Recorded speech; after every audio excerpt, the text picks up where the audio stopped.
Beep, beep, beep, beep, beep, beep, beep, beep, beep, beep, beep, beep, beep, beep, beep, beep, beep. Breaking news at 11 or whatever time you're watching this. JD Vance killed the Pope.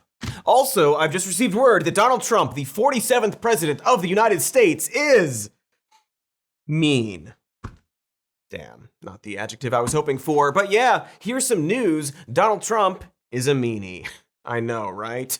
Cry more, lib. I am so triggered right now about how Donald Trump, the president, kidnapped an innocent person and deported him to a prison in El Salvador, the one place he specifically wasn't supposed to be deported to if he were ever to be deported, and then refused a Supreme Court ruling to facilitate his return, and then sat down with the president of El Salvador to sneer at reporters about it, acting baffled about the concept of returning him, and claimed the man they, by their own admission, accidentally deported is actually a terrorist after all. The question is preposterous. How can I smuggle a terrorist into the United States? I don't have the power to return him to the United States. Well, they'd love to have a criminal, released into I mean, there's a fascination. They would love it. They're sick. These are sick people.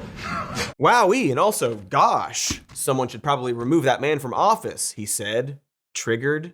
You know, since this one instance isn't an anomaly, but part of a pattern of the president having people disappeared for thought crimes, or sometimes no crimes at all, and is now endeavoring to have US-born citizens, or homegrowns as he called them, also sent to El Salvador prisons, from which it appears death is the only escape. And it's weird that I'm not at all using hyperbole right now. It's weird that Secretary of State Marco Rubio has flat out said that the government will be deporting people for, quote, past, current, or expected beliefs, statements, or associations that are otherwise lawful. Pretty weird. Weird might not be the right word, actually, but also it's weird that, considering what I just said, every American isn't marching to the White House right now demanding the president be removed from office and jailed, or at the very least, sternly glanced at. And in fact, it's super weird that a portion of Americans are actually into this right now. They are rooting for the tidal wave barreling toward them in real time because it'll also crush the people they don't like. It's as if, for a lot of folks, hate has won.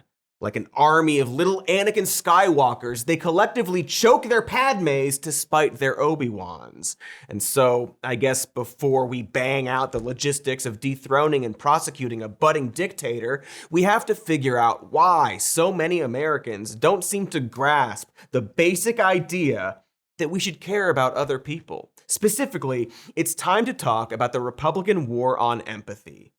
Sounds like a gas. One of us is here to say...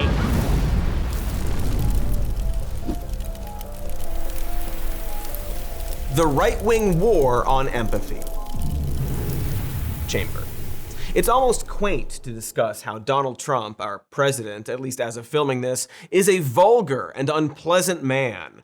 But what I do need to remind people of is that the Republican Party around him used to convey shock and horror about the things he said early in his political career. I'm not saying every or even most politicians were acting with decency before Trump, but rather that Trump had absolutely no interest in pretending to follow decorum and simply led with cruelty, which initially terrified his party, who tried to push him out like a racist splinter.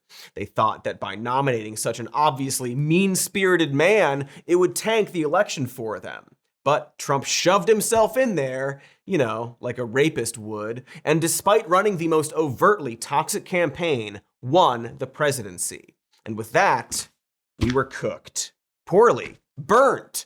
Trump's victory signaled to all that politicians need not hide their cruelty or disdain, and in fact could thrive by running on a proud lack of empathy. His supporters found it refreshing because, well, most politicians are bastards, right? Remember that saxophone sex pest? Or the idiot? Remember the idiot? Or the one who did Sky murders? Or the racist one? So at least Trump was open about it, And of course, his brutality was aimed at the, quote, right people. Cut to now, and no one even bats an eye when the President of the United States says this. Do you have a plan to go visit the site or meet with any of the I have a plan responders? to visit, not the site, because What did you tell me? What's the site? The water? Or to meet with the first responders down there? I don't have a plan to do that. Now, you can say that's kind of funny out of context, I guess, but he's talking about an airplane crash site where 67 people died. Most of them Americans, not that that matters either way. Never mind that he said this while in the process of mass firing FAA employees or baselessly blaming DEI for the crash. Just that clip alone used to be more than enough to end a political career, and it's now old news. And of course, it's just one of thousands of clips we could show of Trump saying or doing something that would have been a scandal for anyone else 11 years ago. Here's one of his early hits. I don't know what I said. I don't remember. He's going like, I don't remember. Oh, maybe that's what I said. What a piece of shit, right? And while this progression alone is fascinating and disturbing, we've learned that Trump is just ground zero for the normalization of vitriolic behavior. While it seemed like no one could get away with being like Trump during his first term, his second victory has seemingly opened the floodgates for proud sadists and bigots, no more prevalent than in his direct circle. Trump appears to be rewarding sociopathic behavior. His current Secretary of Homeland Security, for example, shot a puppy. Again, it's weird that I'm not being hyperbolic at all when I said that just now. She led a puppy to a gravel pit like it was Big Pussy, and then executed the puppy, and then told everyone about it proudly, and then Trump gave her a job. He also appointed as the general counsel to the U.S. Office of Personnel Management Andrew Closter, who once wrote online, "Consent is probably modern society's most pernicious fetish, and slaves owe us reparations." Oh, also, he once earned himself a restraining order for domestic violence. So I guess he practices what he preaches. Trump also appointed Darren Beattie as acting undersecretary for public diplomacy and public affairs, and he is a white nationalist. Again, not hyperbole. He literally attended a white nationalist conference and tweeted, "Competent white men must be in charge if you want things to work. Unfortunately, our entire national ideology is predicated on coddling the feelings of women and minorities and demoralizing competent white men." Beattie also said that Black author Ibram X. Kendi needs to learn his place and take a knee to MAGA, learn his proper role in our society, and called for the sterilization of low IQ trash. So, yes, he's a Nazi. But even worse, he's unoriginal. I mean, get new material. What did you do, steal Goebbels' Type 5? Come on, you hack! You hack! Who is now an appointed government employee. And speaking of unoriginal Nazis, we can't forget Elon Musk. Do we have a clip of Elon Musk we can show for reference, in case just people don't remember what he looks like? Some kind of neutral file photo type image. Perhaps a moving image that best reflects him at this moment in time.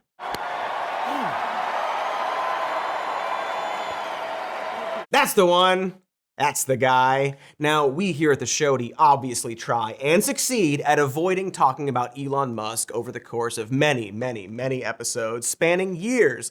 But sadly, he's a high-ranking general in the war on empathy. He also invokes two aspects of this war I want to point out.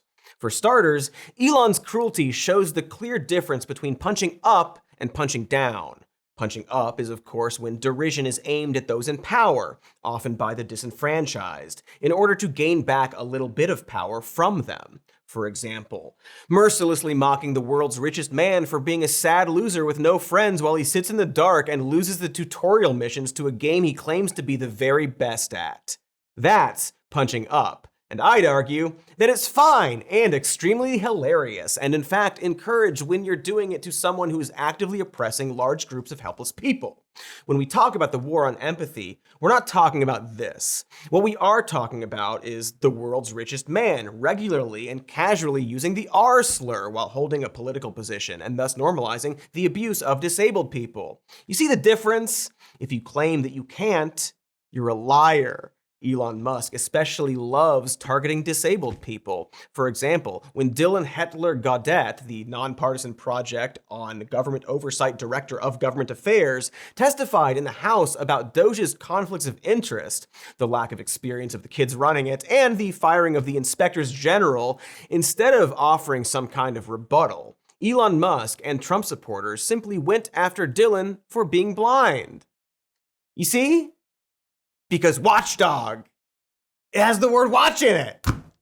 Yeah, right? They apparently think you need to literally watch something to be a witness. So Musk cry laugh emoji retweeted some meme account mocking Dylan for being blind, while claiming he's also paid by Soros for some reason. I mean, we know the reason. This is all perhaps particularly ironic, as some of our own patrons have pointed out, and as Musk himself has admitted. His AI, Grok, is named after the word grok from the novel Stranger in a Strange Land. Grok in the novel means to understand deeply or intuitively, even to the point of becoming one with the thing understood. So, radical empathy. But he doesn't understand or engage in empathy himself, unless he's weaponizing it for his own gain, which we will get to later. The second thing I want to point out with Elon Musk is that there is a general gleefulness and catharsis in their open cruelty, as if perhaps the guy who grew up rich in an apartheid was always like this and only now gets to act like it. Trump has given these people permission to take their masks off. I'd argue that if we ever make it out of this, we should make sure not to ever let them put those masks back on. In the meantime, they are running around like naked children in the sprinkler, boldly flashing their cruelty in defiance. Trump personally took the time to mock the federal workers he's been harassing and firing indiscriminately with a SpongeBob meme, while Musk somehow managed to take an even worse approach by invoking and quoting the film Office Space before, of course, completely misunderstanding the point of it. They love their memes and their AI, folks. Probably because they have no shred of creativity in their bodies, making fucking Studio Ghibli AI images of ICE detaining a crying person like human rights abuses are the new Harlem Shake. Literally. No hyperbole here. The official White House Twitter posted an ASMR video of people being deported in shackles. Like, holy moly, I certainly don't want to be dragged to the gulag, but if I do, can it at least not be while someone is playing that fucking crab rave song? Fine, I'll take Sandstorm. See, it would still be terrible to be quietly and solemnly deporting people the way ICE is currently operating. I think going back to the idea that Trump is refreshing, some might point out that Biden was also doing mass deportations, but not celebrating it. And that celebration, that glee, does matter. It is a pivot from a politician invoking unnecessary evil to a politician saying, actually, the evil thing is good and funny. And then finally, actually, the evil thing is good and let's do even more evil things. And I'm not joking at all about that. Here's Republican Valentina Gomez, who is currently running for Congress in Texas, posting an image of herself pretending to shoot a detained immigrant. Yeah, that's very funny joke, you see. I mean, there's no punchline, but surely she's joking about wanting to execute immigrants. And of course, this cruelty isn't exclusive to immigration. Why would it be? For example, it is just open season on trans people now. Here's Jesse Waters, who is just aching to be thrown up on, casually joking about teen suicide. How many trans teens killed themselves today, Jessica? I didn't get my update yet. I don't know. Well, no, because you guys said that if you wouldn't let trans teens do whatever they wanted, they were going to become suicidal. So I'm just wondering, you know, between this and the no surgeries, we should see a rash of teenage suicide this year, right? Obviously, I'm being sarcastic because that was a BS excuse. Hey, Jesse, those suicides around anti-trans laws, they're in the news, you trash bag. Hope that helps. Also, it wasn't an excuse, it was a reason, and it wasn't letting trans teens do whatever they wanted. And of course, it's never been swell for trans people in America, but it's super not swell now. Here's South Carolina Republican Representative Nancy Mace using the T slur to refer to transgender people in the middle of a hearing on USAID. USAID awarded $2 million to strengthen trans-led organizations to deliver gender-affirming health care in Guatemala. So to each of you this morning, does this advance the interests of American citizens paying for in Guatemala to the tune of $2 million? And I don't really care. You want penises in women's bathrooms, and I'm not going to have it. That's a congressional hearing about fucking international aid. It's interesting how quickly it went from integrity of women's sports to I get to yell slurs now, isn't it? Almost like they were never actually concerned and just wanted to be bigots. And now they get to be. Boy, someone should shake that woman's hand a little hard, or just normal, causing her to freak out and claim she was assaulted. Because as we all know, these people love to dish out abuse and then cry foul the moment they feel threatened. Perhaps we should talk about that a little later. But Nancy isn't the only slovenly ghoul feeling empowered to verbally attack trans people. During a House Committee on Foreign Affairs meeting, Republican Representative Keith Self called Representative Sarah McBride Mr. Sarah McBride is the first openly transgender woman in the House of Representatives. And watch how quickly Keith Self crumples when both Sarah McBride and Representative Bill Keating stand up to him. I now recognize the representative from Delaware, Mr. McBride. Thank you, Madam Chair. Ranking Member Keating, also wonderful. Mr. Chairman, could you repeat your introduction again, please? Yes, we have set the standard on the floor of the House, and I'm simply... What is that standard, Mr. Chairman? Would you repeat what you just said when you introduced a duly elected representative from the United States of America, please? I will. The representative from Delaware, Mr. McBride. Mr. Chairman, you are out of order. Mr. Chairman, have you no decency? I've come to know you a little bit, but this is not decent. We will continue this You will not continue it with me unless you introduce a duly elected representative the right way. This hearing is adjourned. Oh, you know every politician dreams of getting to yell, "Have you no decency?" in a hearing. It's like coming to them. Something they're actually not allowed to do until they leave office. Fun fact. Also, awesome work, Bill Keating. Seriously, that energy is what we need. Refuse to allow it. And listen to the stammering of the bully when he's called out. The weak little excuses. He immediately slinks away like the flaccid little baby he is. Babies are so flaccid, you guys. Because that's what happens when you stand up to a bully. That's why they are bullies. Because they're weak little freaks who are using what power they have to lash out. Right until you call them out on it, or I guess shake their hand slightly hard, or ask them when their next town hall will be, while in the sacred space of an aisle in a makeup store. Do you want to keep going and keep harassing me? You could have gone to a dozen town halls last year. I asked if you're doing any more this year. It was one simple question. Yeah. Are you doing a town I've hall already this year? done one. I'll do plenty more. Are you doing any more this year? It was a simple question. You're always invited. Okay, sweet. Well, look And out by for the an way, actual invitation I for the voted next for one. gay marriage twice. What does that have to do with So me? I'm just saying. You're a disgrace. I asked you a simple question, and you just to go on this tirade and tell me "fuck you." Yeah, fuck you. Disgusting. Get out of my face. She posted that because she thought it would make her look good. These people are sad little cowards and losers across the board. They always have been. But through some unimaginable glitch, they have been elected and appointed to lead. And ultimately, their cruelty stems from that knowledge in the pit of their stomachs that they will never be cool or liked or accepted. Trump is, in a lot of ways, still just sitting in that White House Correspondents' event, being dissed by Obama. That one verbal drone strike, in all likelihood, is what continues to fuel him to this day. He's just a petty, tiny fart of a man, inspiring an army of other petty and tiny farts to do petty and tiny cruelty. And since they can't reconcile with that obvious fact, they have to justify it. And so after the break, we're going to talk about that justification and how it's grown into something even more sinister than a few memes. So that'll be fun. Wait, am I going to be detained for this show and put in an El Salvadoran gulag? I'm sorry, that just occurred to me. I should check. Mother's Day!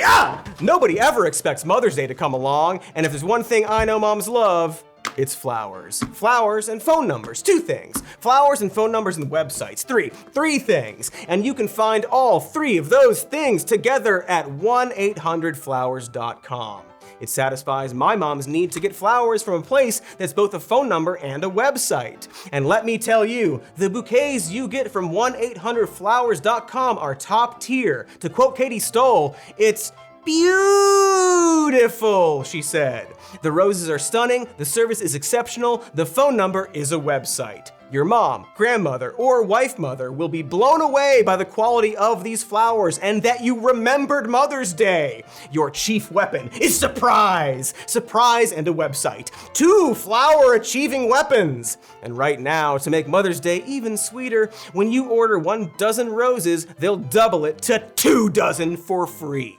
To claim the Double Your Roses offer, go to 1-800-Flowers.com/news. That's 1-800-Flowers.com/news. Just remember one thing, no spaces in that website, okay?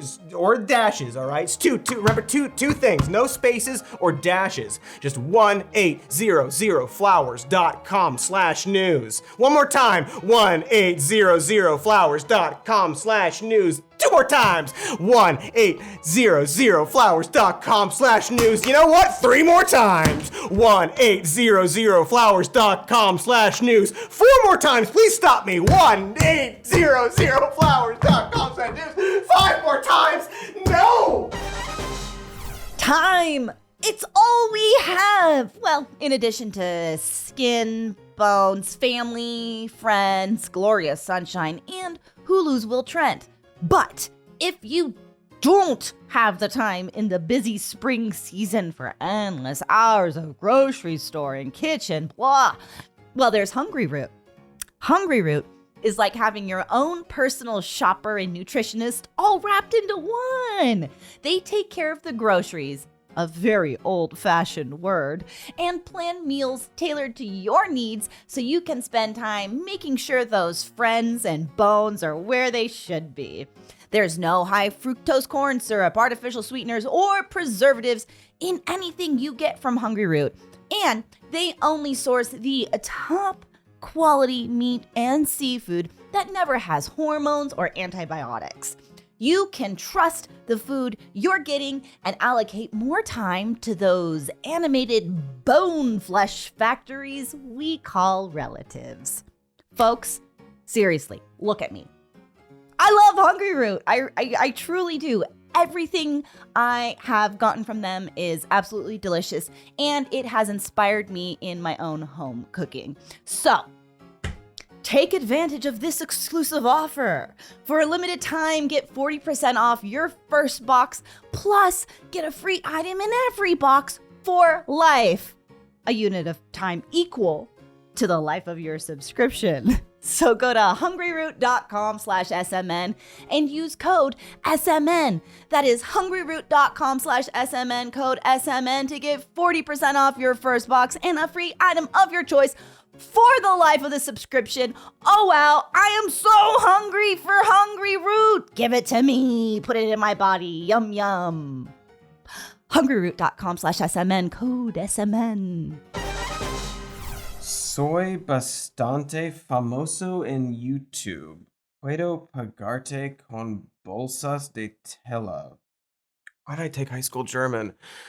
No one needs to say please don't shoot me in German lately. Okay, well, hi, I guess. We were just talking about how the entire GOP appears to be rallying around and celebrating needless acts of cruelty, and how it all seems to stem from a general pettiness and weakness, and yet they somehow continue to do it without any moment of self-awareness. And you gotta wonder, how? How does a human justify so much cruelty to themselves? Well, let's ask someone who is, at least, kinda, sorta, human-like to answer it. But there's this old school, and I think it's a very Christian concept, by the way, that you love your family, and then you love your neighbor, and then you love your community, and then you love your fellow citizens in your own country, and then after that, you can focus and prioritize the rest of the world. Ah, yes, that classic Bible quote, love thy neighbor as thyself, but only after thy family, but still more than the citizens in your thine country, which thou should love more than any thine outside of thorn country, for the purposes of international negotiations. Because love is a specific social currency that thy consciously prioritize rather than feel emotionally, because emotions are a weakness leaking into thy superior brain. End of Bible quote. But okay, sounds like J. Dildo is trying to biblically justify the very human instinct of wanting to protect your own family. You know, like if you're married to an Indian American and then the place you work at hired a young shit who posted normalize Indian hate on his socials. You'd probably speak out against that. Right? JD? That's definitely what you did? When that Doge dude specifically posted that he hates Indian people and it was wrong to marry outside your ethnicity? Oh, never mind. You did the opposite of that and defended the racist so as not to anger Trump or Musk. He's just a kid who made a mistake after all. 25-year-old child, little guy. Because bullies are cowards, remember? They bully the people under them, but don't stand up to the bullies over them. But going back to JD's Bible lesson, what we're now seeing is a push toward anti-empathy as an ideology. That is probably the most concerning and unique aspect of this, at least to modern American politics. They're trying to take the concept of cruelty and bake it into American Christianity, as if the Bible was always in favor of mass deportations and trans suicide. That's why you get completely off-the-wall cartoon villain statements such as Deacon Ben Garrett of Refuge Church tweeting, "Do not commit the sin of empathy." This was in reference to Bishop Marion Edgar Budd, who called upon Trump to show mercy to immigrants and the LGBTQ community. Mercy? You fucking demon, you! Ben Garrett furthermore said of the bishop, "This snake is God's enemy and yours too. She hates God and his people. You need to properly hate in response. She is not merely deceived, but is a deceiver. Your eye shall not pity." That is a church deacon saying, no hyperbole, you need to properly hate someone for the sin of asking for mercy. That is just so clearly villainous and dystopian that it's too on the nose for most writers' rooms. This sin of empathy concept expands far beyond this Utah deacon, such as to a Republican lawmaker in Oklahoma, Senator Shane Jett, who spoke in favor of allowing schools to beat disabled children.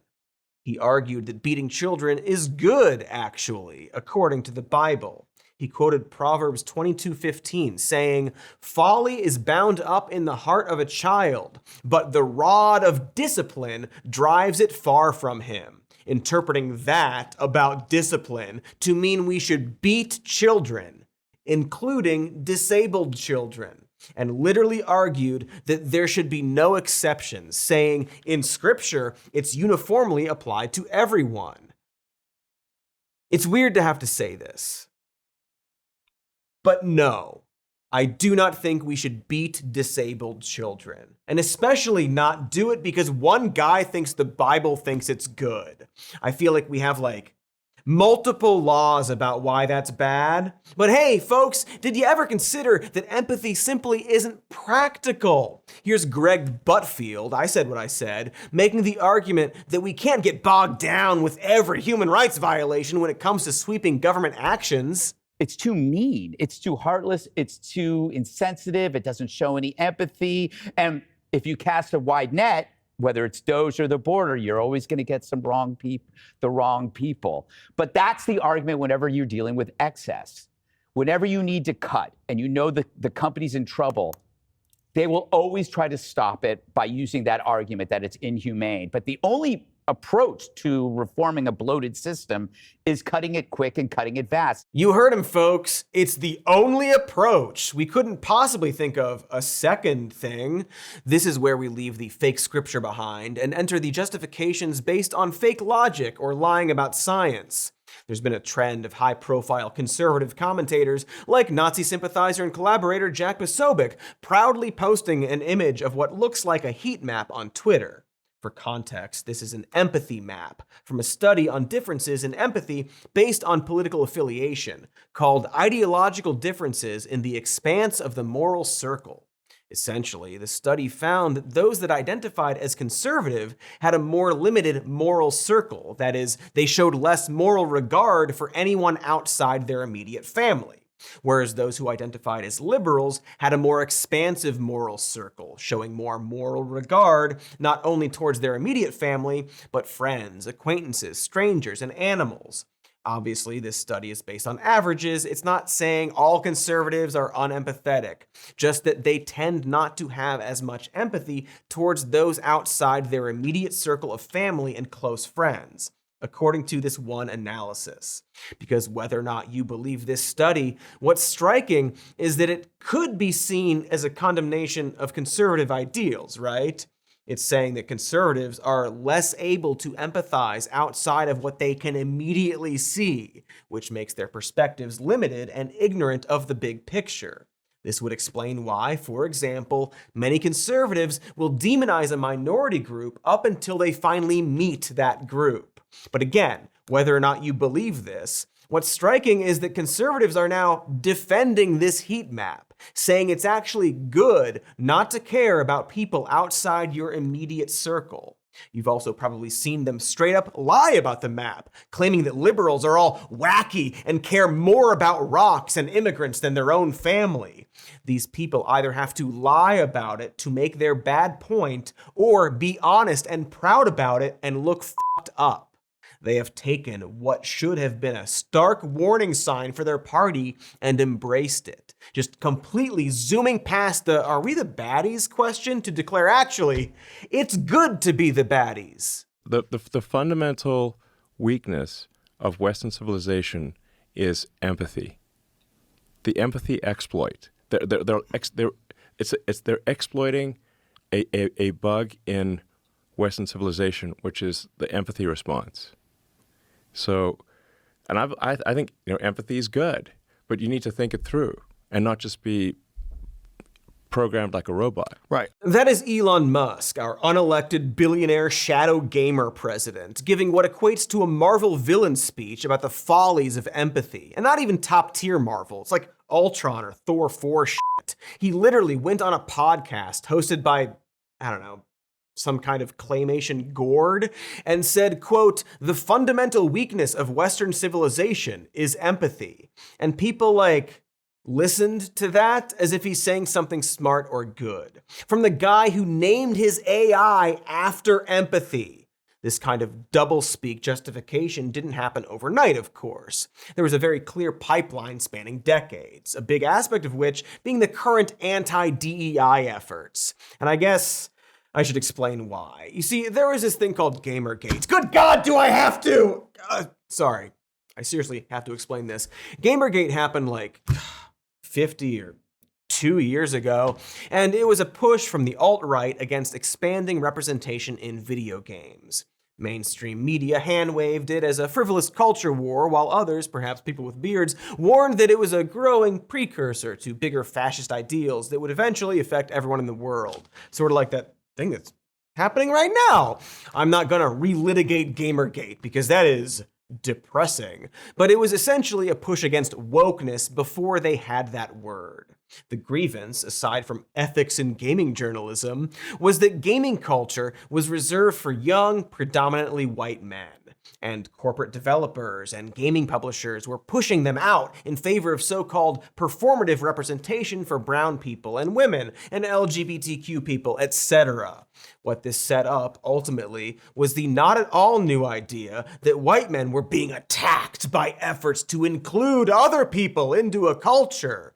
And most importantly, that these white men were actually the underdogs. This, of course, kept growing and going. When a Marvel or Disney film featured a non-white actor, a group of dummies would treat that like an attack, as if those franchises weren't absolutely dominated by white characters. Some people would bankrupt entire propaganda companies making rebuttal films. Shucks! No non-woke Snow White for us, I guess. I really wanted to see the non-woke Snow White from the filmmakers at the conservative punditry outlets, the Daily Wire's art. The point being that this frivolous culture war stuff was broadening the idea that wokeness was an attack on some kind of underclass. And while it was ignored by mainstream Democrats, it was embraced by the opposing party. The Democrat-controlled state of New Mexico is considering new standards that would completely pervert what we used to think of American social studies classes. Now, what's worse, if there can be worse, is this toxic curriculum is endorsed by local religious leaders. This isn't about education at all. It never has been. It's about indoctrination. These people hate America. And you know what's truly frightening? We live in a world where it isn't too far-fetched to imagine the Department of Education there factoring in the prevalence of racial teachings into school rankings at some point. Notice how she takes a moment to demonize the church that supported teaching kids about CRT. This is one of many examples of rebuilding Christianity to exclude empathy. See, because what makes this all so insidious is that when you step back from it, the concepts of wokeness and inclusion and DEI and CRT at their core are concepts stemming from empathy. Yes, there were performative people using it to gain money or status. Yes, I'm sure a lot of people online were mean or did purity tests or whatever. But the ideas themselves are simply, let's include others and try to empathize with people who lack widespread representation. It's like Sesame Street shit. Why do you think when they talk about CRT or wokeness, they often frame it around being made to feel guilty about stuff like slavery and racism? It's always been interesting to me that they choose the term guilt. When I learned about slavery in school, I didn't feel guilty because I didn't own any slaves. But what I did feel was a deep sense of horror and empathy for the people who went through it. I felt anger and ashamed of America for having had such a horrific institution. And I felt deep concern about the lingering effects of that horror. I also felt kind of stoned because I just smoked some old shaky mids out of an apple behind the dumpster. It's weird that some people seem to perceive this as guilt or like they're being accused of something, as if the plea for empathy itself is an attack on them. And this isn't exclusive to conservatives. A lot of people don't like being told that there are systemic abuses because that might require them to adjust their behavior. No one wants to be told that they're doing something the wrong way, such as using the wrong pronouns or holding on to some kind of prejudice. So it's easier to blame the messenger.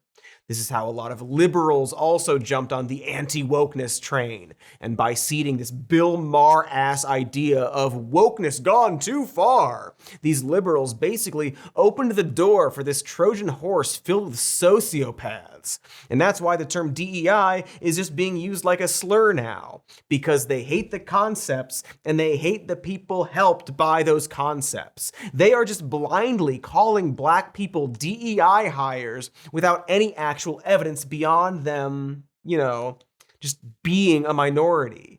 And this is how they were able to brainwash themselves into justifying both cruelty and racism. They took the concept of empathy and coded it into another special word, a broad, undefinable concept, and are now promising to abolish that broad concept. We got rid of the woke. We got rid of the woke crap. What a lot of stuff. We've gotten the woke lunacy out of our military. And woke has to stop, because along with everything else, it's destroying our country. We're going to stop woke. Woke is bullshit. My administration has taken action to abolish all discriminatory diversity, equity, and inclusion nonsense. And these are policies that were absolute nonsense throughout the government and the private sector. Throughout the government and the private sector. Really think about what DEI actually means. It's not about quotas or not hiring white guys. It's just suggested practices to end discrimination, including accommodations for people with disabilities, paying for internships, and making sure that job postings are available in diverse communities. But to them, even though DEI actually helps a bunch of white people, the concept has been repurposed into an oppression of the whites against which they now get to retaliate.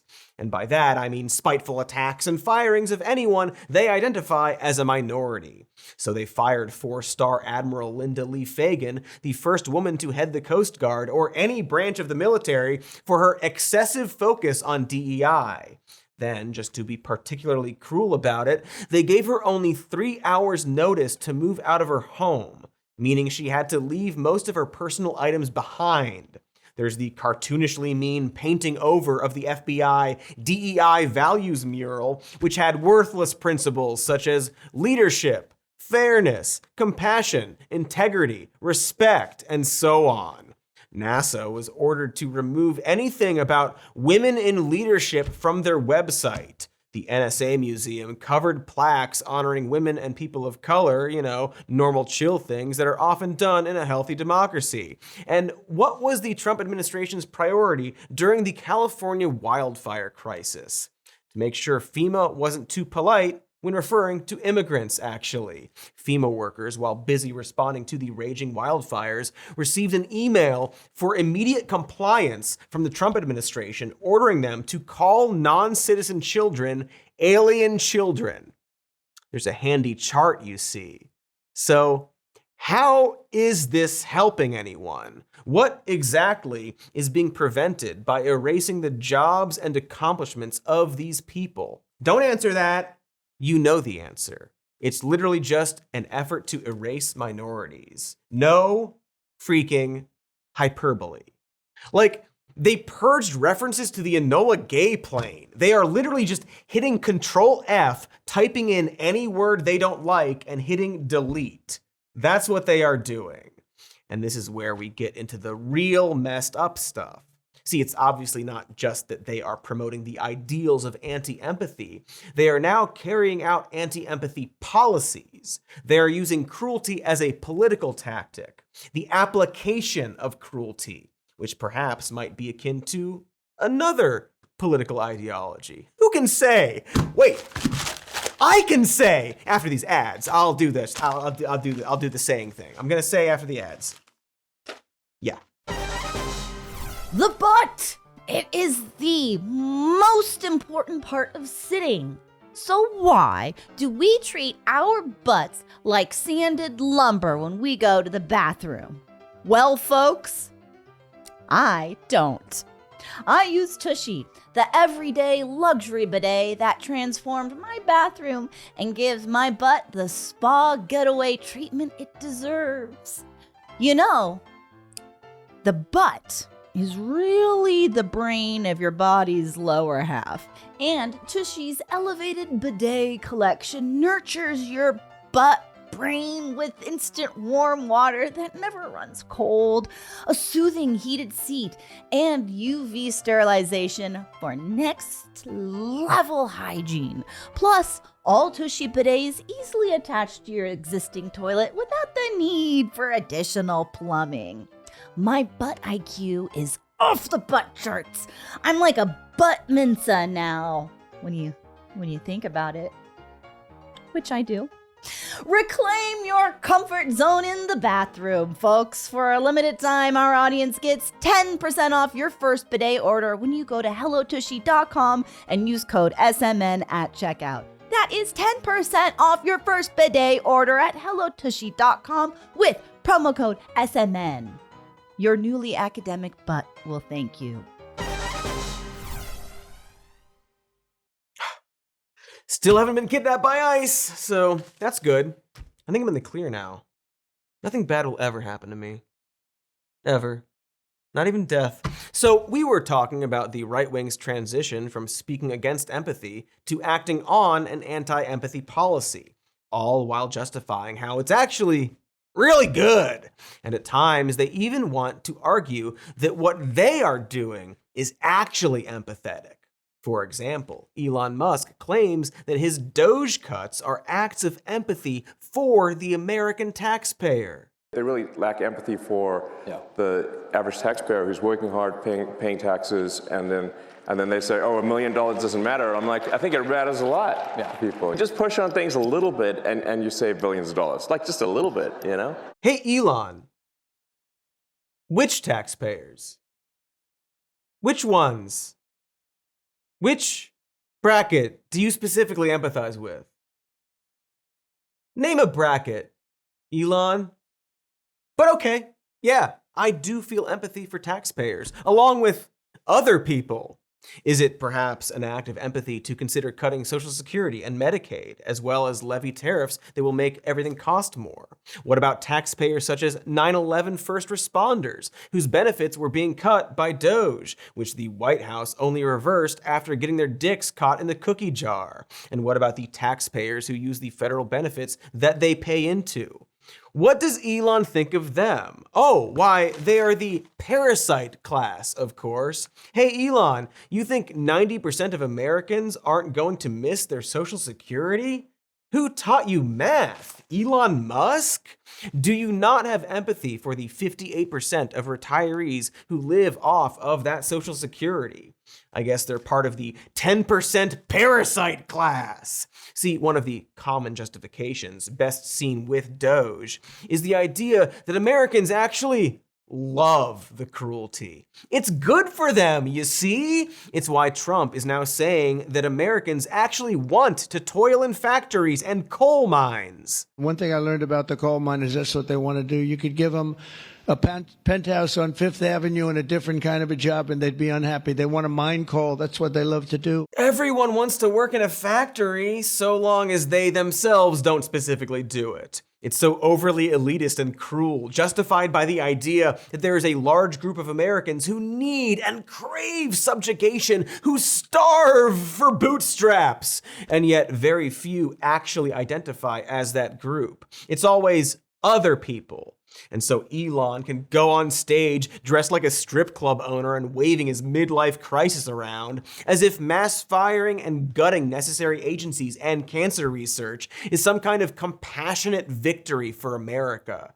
See, by framing these mass firings as tackling the deep state for the benefit of the common folk, they basically get to act as cruel as they want while doing it. Elon is reportedly sending out cry laugh emoji texts next to stories about the government employees whose lives he ruined. Because they're the enemy, you see. They hate America. They're supporting the parasite class that you're definitely not part of. Elon, are you? So he's got big balls and the normalized Indian hate kid and the rest of the Doge squad seemingly relishing in firing, mocking, and tormenting government workers, illegally and indiscriminately ousting tens of thousands of civil servants, including nuclear weapons experts and bird flu experts, that they're now desperately trying to hire back. It's all purposeful, the way in which the more than 3 million federal workers are being treated, the chaos, the mockery from President Trump, making fun of federal workers for being upset at firings with his dumb SpongeBob meme. Because again, they are the enemy. And it's certainly okay to be cruel to the enemy, right? I'm not speculating on this tactic. Here is Christian nationalist Trump appointee Russell Vought, new head of the Office of Management and Budget, admitting to this. We want the bureaucrats to be traumatically affected.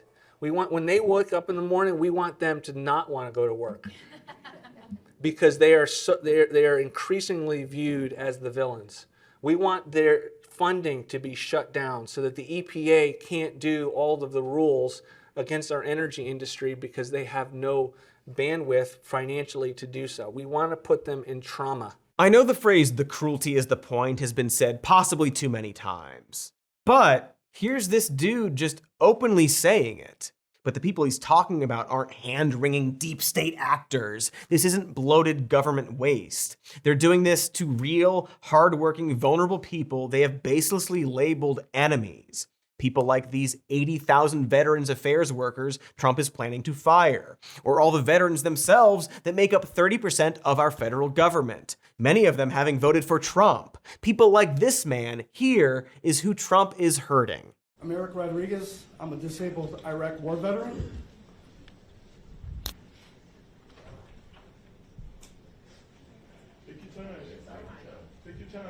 a VA worker, a proud SEIU union steward representing Illinois. I proudly serve my country, and now I proudly serve my fellow veterans. But right now, the Trump administration is trying to cut the VA. Frontline workers and let billionaires steal our health care. Veterans, we are under attack. Does he look like the deep state to you? Or how about this 9/11 firefighter whose benefits Elon Musk tried to cut? Is this man the deep state? You know, Donald Trump signed our bill in 2019. Yeah. Turned to me, shook my hand, gave me the Sharpie that he signed the bill with. And he said, nobody deserves this more than you. You worked harder than anybody. And for him to callously and recklessly allow Elon Musk to do this to us, his words are shallow and meaningless to me now. Shame on Elon Musk. Shame on Robert Kennedy Jr. It's just common sense. This is reckless. It's inhumane. It's cruel. And it lacks empathy. And it lacks humanity. I mean, what's their end game? Let's see how mean we can be. Let's see how much we can hurt human beings. I don't get that. Boy, I'm sorry, but I think let's see how mean we can be might be their actual goal. It might be that they are simply testing the waters to see how much cruelty they can get away with. Sort of like how serial killers start out by peeling the wings off butterflies or poisoning pets before moving on to stand-up comedy. Seriously, if you see a stand-up comic, you call the police immediately. Do not try to catch them yourself. There is this myth that has deluded way too many people that the ideal boss is some kind of hard ass who makes the tough calls and fires anyone who gets in their way, who slashes and punishes and burns for your own good. Or if you're a fucked up Mel Gibson type, daddy coming home and taking off his belt. And yet everyone who fantasizes about this seems to completely forget what it's like to actually work for someone like that. Nor can they really muster up an example of this being a good tactic. Like, the only time that's actually benefited Trump is when he built a reality TV show around it. Otherwise, he's bankrupted everything he touches. And then you take that myth and you apply it to the presidency, and the horror really starts to unfold. Remember this, you're in no position to dictate what we're going to feel. We're going to feel very good. You will feel influence. We're going to feel very good and very strong. You will feel influence. You're right now not in a very good position. You've allowed yourself to be in a very bad position, and he happens to be right about it. From the very beginning of the war. You're not in a good position. You don't have the cards right now. With us, you start having cards. But right now, you don't. You're playing cards. You're playing cards. You're gambling with the lives of millions of people. You're gambling with World War III. You're gambling with World War III.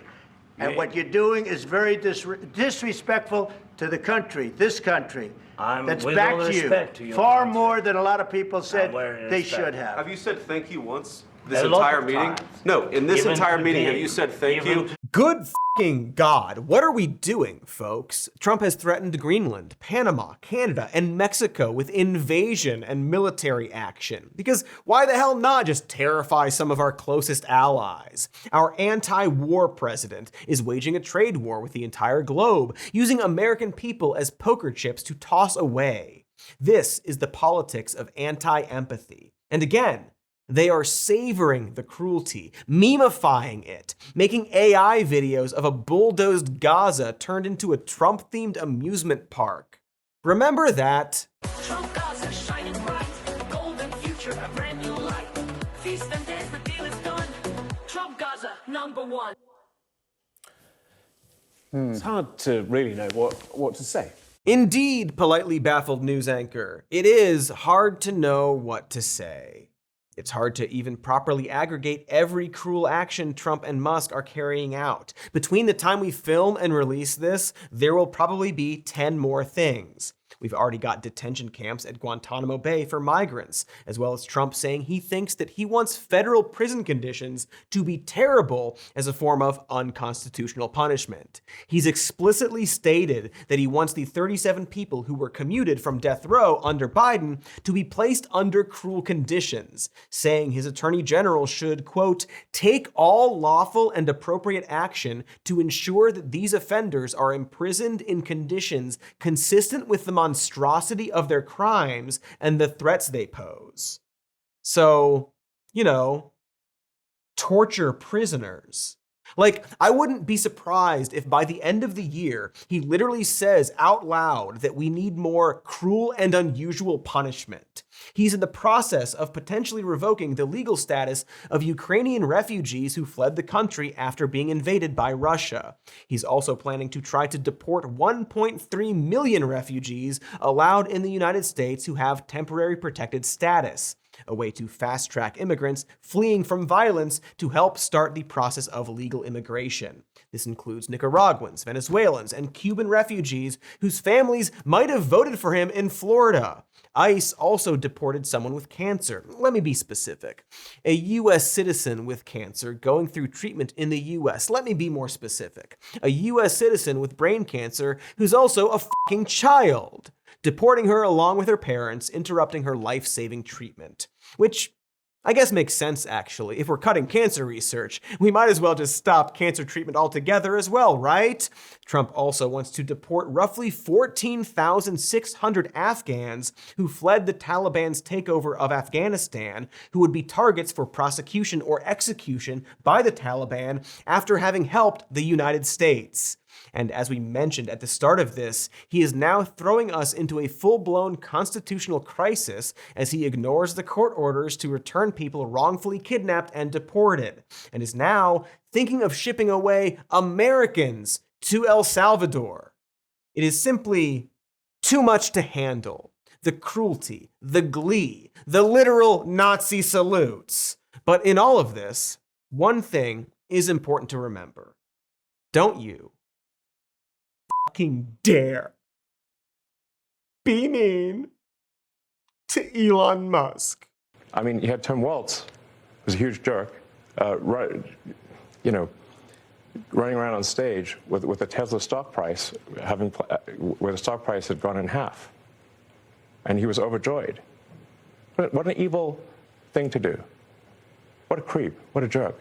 I mean, it's really come as quite a shock to me that there is this level of really hatred and violence from the left.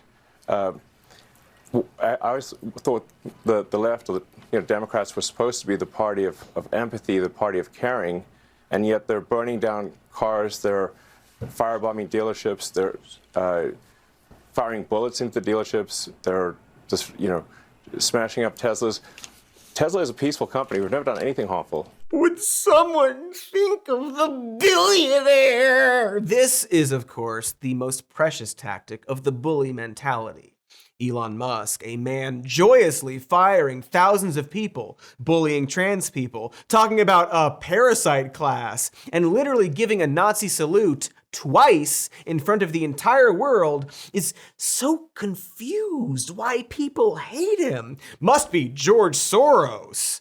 As we alluded to earlier, when they're not denigrating the concept of empathy, they're weaponizing it for their own gain or defense. These proud warriors of cruelty who hate empathy and think it's even dangerous, talking endlessly about snowflake libs, can't actually take an inch of derision back at them. The party of make comedy legal completely falls apart the moment comedy is directed at them. Congressman Maxwell Frost was barred from speaking at a House Oversight Committee meeting today. Congressman Maxwell Frost spoke out at the U.S. House Oversight Committee on Tuesday. The congressman criticizing Elon Musk and President Donald Trump, calling him, quote, grifter-in-chief, words that were eventually stricken from the record. Aw, so mean of them to say that really baseline insult. I mean, I'm all for using slurs against trans people in hearings, but he went too far by suggesting the historical fraudster was a bit of a flim-flam man.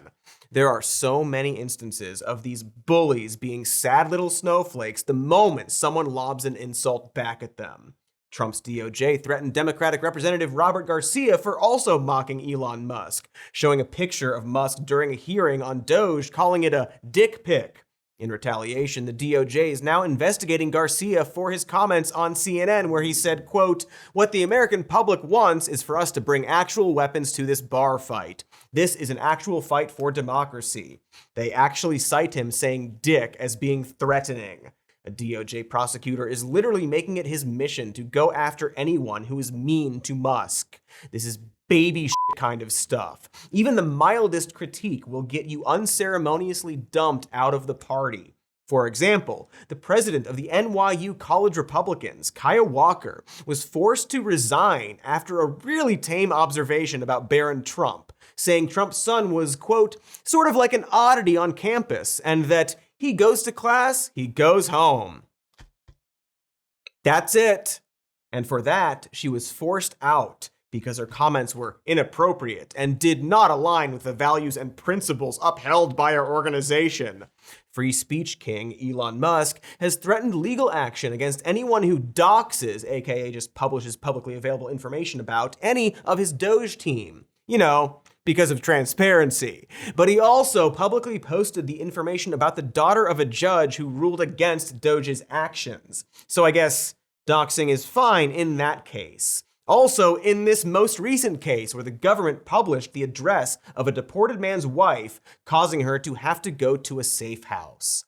Musk called for 60 Minutes to be jailed after they reported on Doge's cuts to USAID, saying they deserve a long prison sentence for daring to edit their Harris interview. 60 Minutes, the show, should be in prison. What an idiot. He restricts the word cisgender on his X platform because free speech, and completely lost his mind at astronaut Andreas Mogensen, who fact-checked him on his claims that Biden abandoned the space station astronauts because he didn't want to use SpaceX. Elon Musk told Mogensen, "You are fully R-worded." The R word, of course, being one of Musk's favorite slurs to lob at his critics. Trump also, of course, has notoriously thin skin, which is now seemingly being deployed on behalf of Musk, as he went on a huge tirade on Truth Social about people illegally and collusively boycotting Tesla. It's illegal to talk to people about not buying something, you see? He also made a speech at the Department of Justice, using it as an hour to air his personal grievances against all the mean judges and journalists who have gone after him, and claiming, quote, And I believe that CNN and MSDNC, who literally write 97.6% bad about me, are political arms of the Democrat Party. And in my opinion, they're really corrupt and they're illegal. What they do is illegal. Again, baby shit. King Joffrey level baby shit. These guys love the free market, claim to be free speech warriors, talk constantly about rugged individualism and manliness, and then the moment someone nudges them, they just freak out and cry, illegal! Musk is allowed to writhe about gleefully on stage and relish in his own cruelty and the misfortune of others that he causes, but nobody's allowed to say, wait a minute, f that guy. Comedy is legal until it's about them, f your feelings, but you gotta date conservatives because I didn't say f my feelings. They want to mandate that we all be nice to them while they step on our necks, because that's what this is actually about, right? As I keep saying, they are bullies, and bullies are cowards who want to hurt others without consequence or accountability or shame. And so, instead of owning up to their actions, it's simply easier for them to hide and cry foul. Cancel all their town halls, for example, lest they are confronted with this. On January 9th, 2025, you joined as a sponsor of HR 22 SAVE Act. This means that me and 69 million women like me who have taken their spouse's last name will not be eligible to vote. Do we want to come to a conclusion where we can agree and move on? Or do you just want to yell at me and call me names? If you want to do that, I can just stand back here and you can just yell at me. But if you want to solve this problem, we can actually give I'll just sit back here and just let you yell at me if you like. No, McCormick. Aw, how dare those people harass that man? All he did was vote for legislation designed to strip women of the right to vote. This is an old observation that's been said many times, but just because someone doesn't raise their voice or break decorum doesn't mean that they are doing something polite or civil. Some of the most brutal and cruel acts have been carried out with a smile and a pen. Like the script for The Phantom Menace, ka-chow! But for us, everyday people, we don't get to be calm. We have to work with what we have. Musk gets to say, well, I'm not hurting anyone, because he's not literally out there throwing punches, but his actions are far more devastating than destroying a car dealership. And yet, in classic bully fashion, they are now cracking down on these Tesla protests, no doubt finding ways to classify anyone at them as a terrorist. See, because the end goal of this thin-skinned bully attitude, when applied to the people in power, is an act of criminalizing dissent and a rise of fascism. I really need everyone to realize that. I mean, you probably already do because you're smart and sexy people, but I will break it down. Do you remember when everyone had that debate about whether it's okay to punch Nazis? Because if a bunch of Nazis were to gather in one place and hold up signs, they are technically not physically hurting anyone. It's free speech, right? But what people didn't seem to grasp is that the presence of Nazis in itself is a physical threat. There's a reason why, for example, the punk scene generally knows to eject Nazis immediately from a show. Because they start fights. They want to hurt people. That's what they believe in. And so, to a lot of people, punching a Nazi is a patriotic act of self-defense. Because if you don't stand up to them, they will keep moving into your space more and more. Until Elon Musk is literally giving a Nazi salute behind the presidential podium.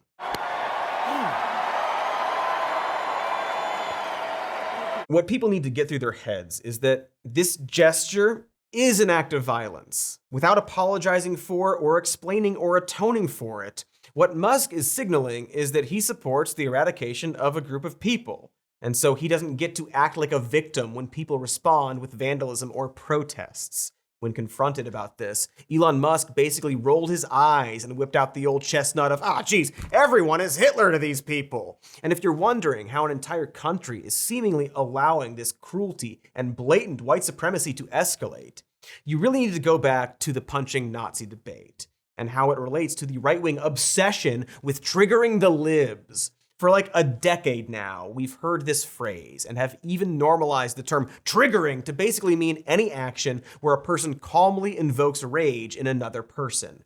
It's weird we want to do that. And for the far right, this concept of triggering or owning the libs has been used to slowly introduce increasingly cruel and white supremacist ideas. Racist or violent dog whistles, like that whole OK hand symbol, or the Pepe Frog meme. To the outside observer, it looks like someone unreasonably freaking out over a simple gesture. And for the average conservative, it was a quick and easy way to feel like you've bested your political opponent. After all, when you break down the trigger the libs phrase, all it actually means is do something bad to your opponent because they are your opponent. There's no actual ideology there. There's no benefit to anyone. And now we're actually seeing this built into policy. Dinesh D'Souza, right-wing commentator, dater of Laura Ingraham and Ann Coulter, and convicted felon, pardoned by a convicted felon, tweeted, "It would be fun to rename all the forts after Confederate generals, not because we like Confederate generals, but just to piss off the left." It shouldn't be surprising to also find that D'Souza has in fact defended and expressed empathy for Confederate generals more than once.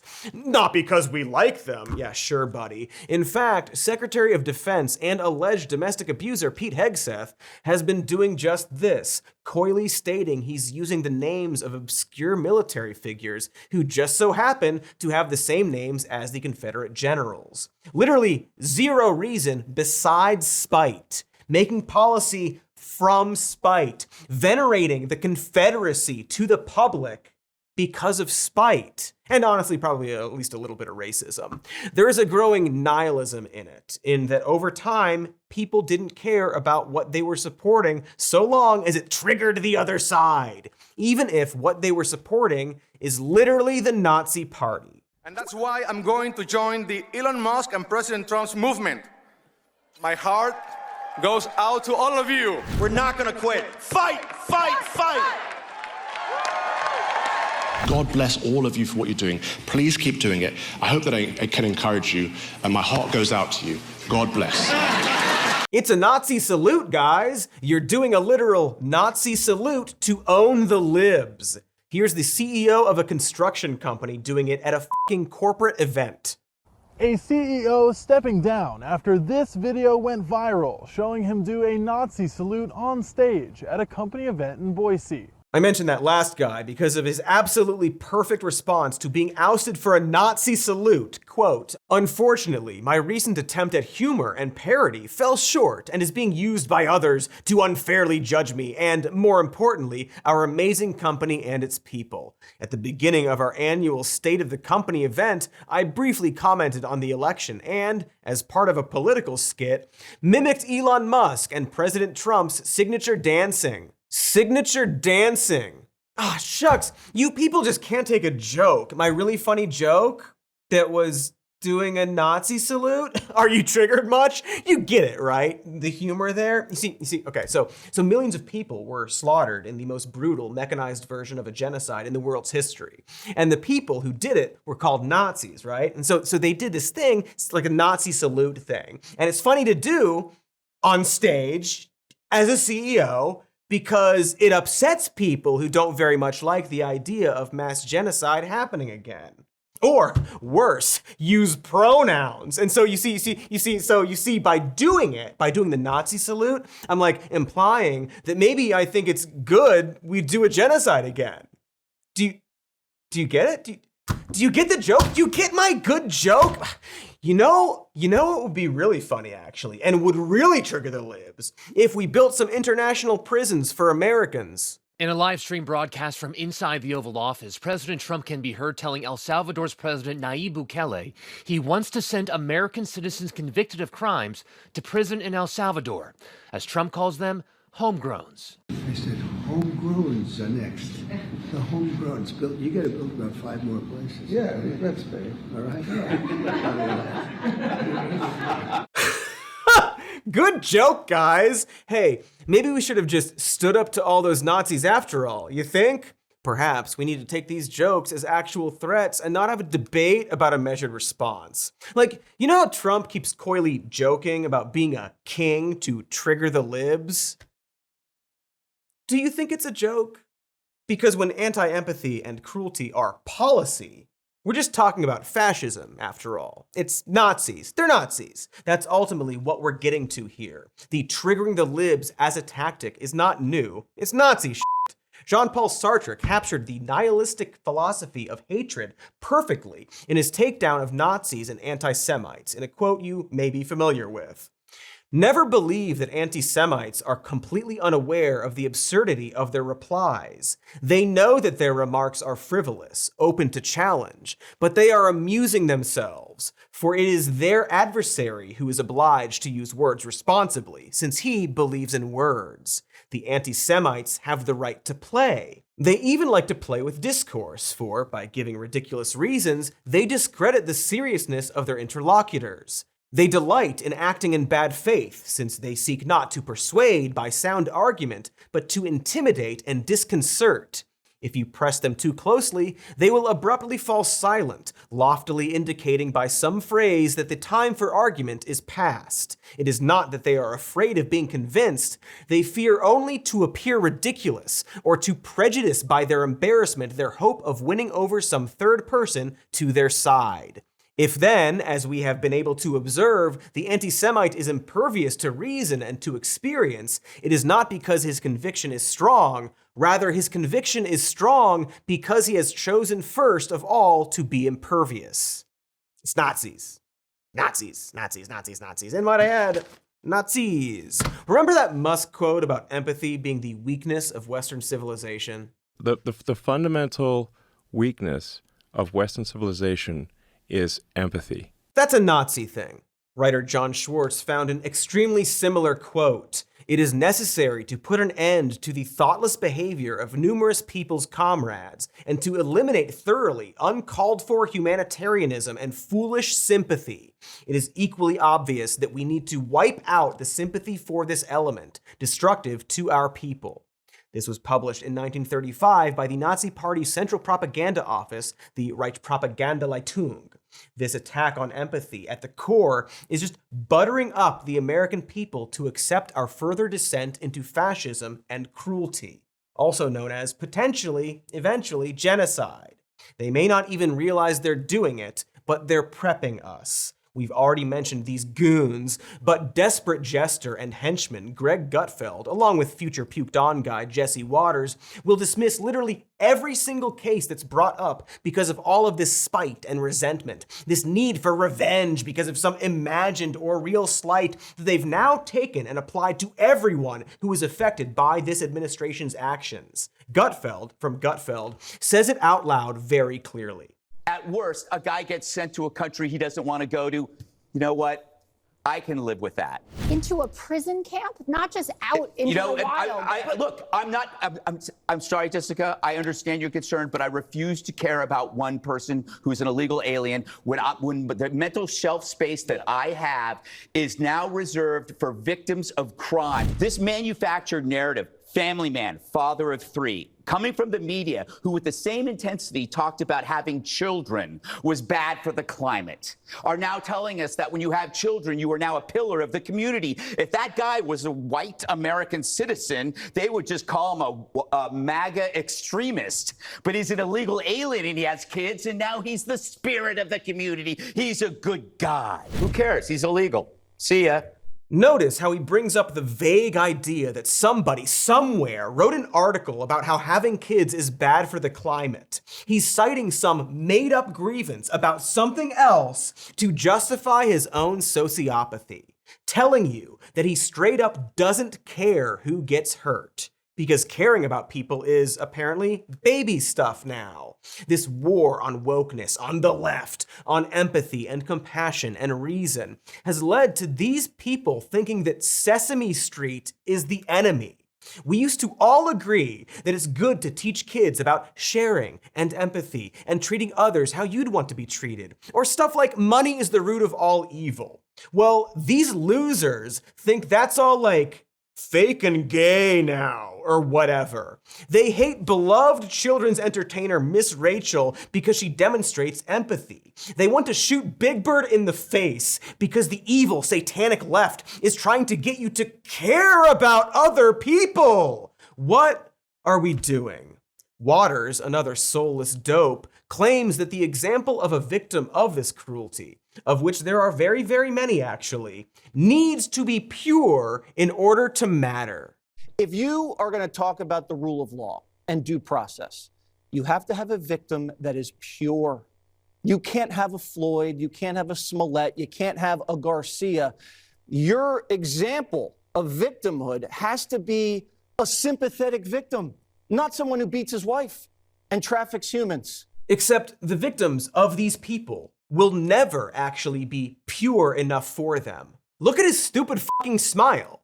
He knows. He's telling you, no person matters. These cases will get worse, and the blurry lines that the Ghoul Squad used to justify deporting someone without due process or sending them to a foreign torture prison without due process, when they say they don't care about this case or that case, they're saying they don't care about any of it. It's going to get worse. I, of course, can't say what the future of this administration looks like specifically. I can't say that it will be this genocide against this group of people where they're all rounded up, although it does seem like prison camps, and specifically labor prison camps, are a part of it. We can see this mix of economic justification and general callousness and dismissal of laws and, yes, empathy in order to justify this already. They're telling you that they don't care. A question you could ask yourself is, how does this end? What does it look like? Nobody can say. It might be stopped before you notice that it's bad. It might pause for a while so that things can normalize more and then ramp up again. It might lead to some form of migrant detention, internment, labor camps, to bring manufacturing back to America. Awesome. But if they're saying that they don't care who falls through the cracks, and that there's an attack on specifically white European culture, or race, or man, or whatever, everyone outside of that is an enemy, an existential threat to them. They can and will label anyone illegal, a criminal, a terrorist, the enemy of the people, and undesirable. Their empathy map is small, and they have no problem shrinking it even more. So maybe it won't lead to a literal genocide, but this is part of the path. It's way easier to do if people don't see each other as humans. If people are told to put their families first and keep their heads down, then you can do anything you want. If you were wondering how the German people were able to ignore the atrocities around them, this is how. And now it's happening in real time here. When senators visit wrongfully deported and imprisoned people, the guy who started the CRT and DEI panic himself will call it empathy turned pathological. Never mind that these visits are also about, like, the law. Visiting these people, yes, displays empathy, but really it's about protecting people's rights. That's important to remember too. We could do an entire hour on why this is about protecting people's rights and how all of these pricks are lying about this and are pushing even more towards fascism and authoritarianism just in, like, a legal sense. And yes, empathy brings us together and helps us understand the world, etc., but it also helps us. It helps you and everyone.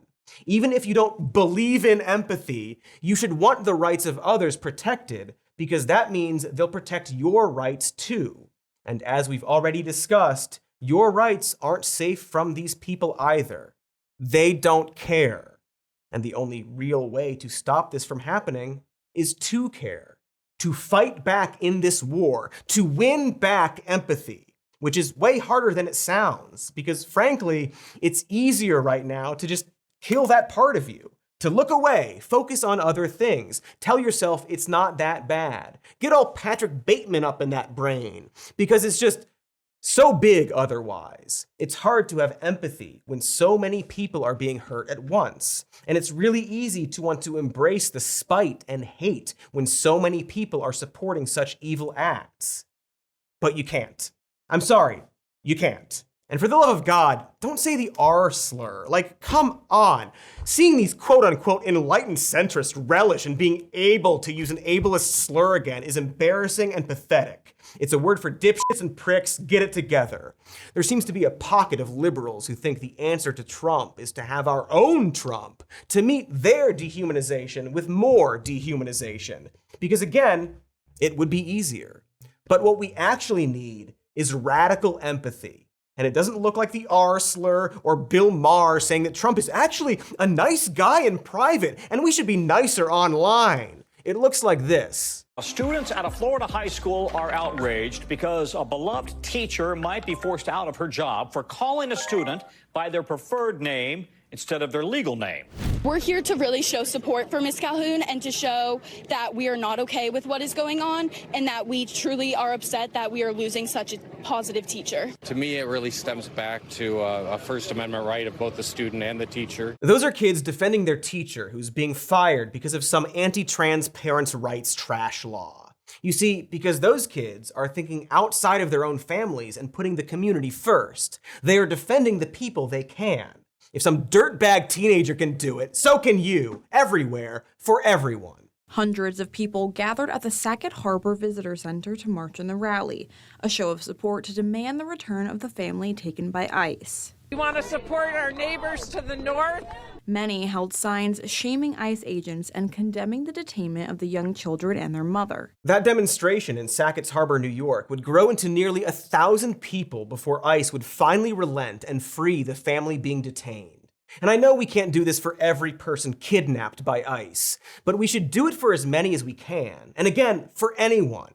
We have to do this for people we might not like. People who, perhaps, voted for Trump and are now, hopefully, regretting it. Also, and this is important, we don't have to be nice to practice empathy. Like, yeah, protest peacefully, yada, yada, yada. But it's also an act of empathy to boo and jeer and thwart the people who are practicing cruelty. Don't let them tell you otherwise. Empathy isn't a synonym for civility or being polite. But empathy is an ideal, and it's something that needs to be fought for. Radical empathy, folks, a rejection of apathy and cruelty. Do not give them an inch. Do it now for others before you're the person who needs help. Or more importantly, I'm the person who needs help. Because, man, am I gonna be detained? Does Elon watch this show? Like, probably not, right? Like, he probably not. Like, we're not big enough for the gulag, right? This was all Warmbo's idea, by the way. Warmbo is the guy you want. Get Warmbo.